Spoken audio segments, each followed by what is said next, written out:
মারে, শুরুটা কিভাবে করব বুঝে উঠতে পারছিলাম না। যেদিন তুই তোর মায়ের অস্তিত্ব ছেড়ে ভূমিষ্ঠ হয়েছিলি, সেদিন থেকেই তোকে মা বলে ডাকতে শুরু করলাম। তোকে মা ডাকতে গিয়ে নিজের মা হারানোর ব্যথা ভুলেই গিয়েছিলাম। তোর মাকেও কোনোদিন মা ছাড়া অন্য নামে ডাকতে শুনিনি।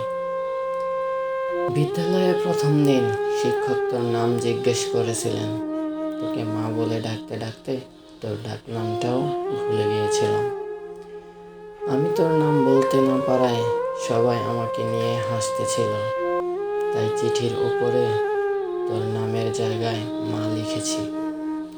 হঠাৎ করে তুই এভাবে চলে যাবি, আমি তা বুঝতে পারিনি। ছেলেটা যেদিন বাইরে ব্যাগ হাতে নিয়ে তোর জন্য অপেক্ষা করছিল, কখন তুই দরজা খুলে বাইরে বের হয়ে আসবি, আমি তখন ভেতরে বসে স্রষ্টার কাছে প্রার্থনা করছিলাম, আর কতটা ভালোবাসতে পারলে তুই আমাকে ছেড়ে চলে যাবি না।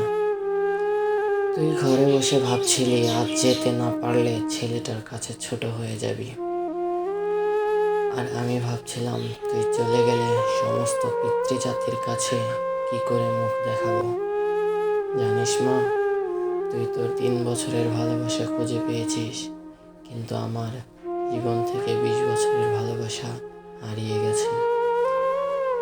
মারে, প্রত্যেক বাবা জানে রক্ত পানি করে গড়ে তোলা মেয়েটা একদিন অন্যের ঘরে চলে যাবে। তারপরও একটু কৃপণতা থাকে না বাবাদের ভেতরে। বাবাদের ভালোবাসা শামুকের খোলসের মতো মা, বাহিরটা শক্ত হলেও ভেতরটা খুব নরম হয়ে থাকে। বাবারা সন্তানদের কতটা ভালোবাসে তা বোঝাতে পারে না, তবে অনেকটা ভালোবাসতে পারে। জানি মা, আমার লেখাগুলো পড়ে তোর খারাপ লাগতে পারে, কি করব বল। তোরা যৌবনে পা রাখার পর চোখ, নাক, কান সব কিছুর প্রতি বিবেচনা করে প্রেম করিস, কিন্তু যেদিন বুঝতে পারলাম তুই তোর মায়ের গর্ভে অবস্থান করছিস, সেদিন বুঝতে পারিনি তুই কালো না ফর্সা হবি, ল্যাংড়া না বোবা হবি। কোনো কিছুর অপেক্ষা না করেই তোর প্রেমে পড়েছিলাম, তাই এত কিছুই লিখলাম। আমি জানি মা, তোদের সব সন্তানদের একটাই প্রশ্ন, বাবারা কেন তাদের ভালো লাগাটাকে সহজে মানতে চায় না। উত্তরটা তোর ঘাড়ে তোলা থাকলো। তুই যেদিন মা হবি, সেদিন নিজে নিজেই উত্তরটা পেয়ে যাবি।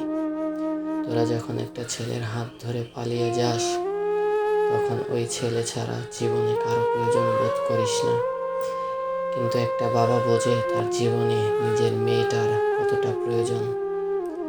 যেদিন তোর নানুর কাছ থেকে তোর মাকে গ্রহণ করেছিলাম, সেদিন প্রতিজ্ঞা করেছিলাম, যদি মেয়ে হয় তাহলে তার নিজের মেয়েটাকে তার স্বামীর হাতে তুলে দিয়ে কন্যাদানের দায়িত্ব থেকে নিজেকে হালকা করব। তাই তোর প্রতি এত অভিমান।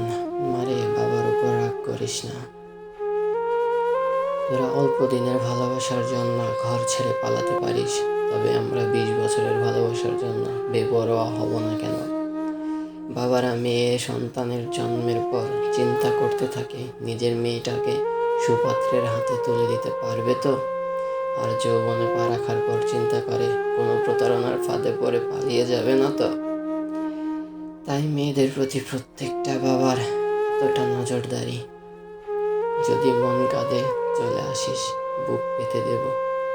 হয়তো তোর মায়ের মতো তোকে পেটে ধরিনি, তবে পিঠে ধরার যন্ত্রণা সহ্য করতে পারছি না। এতে তোর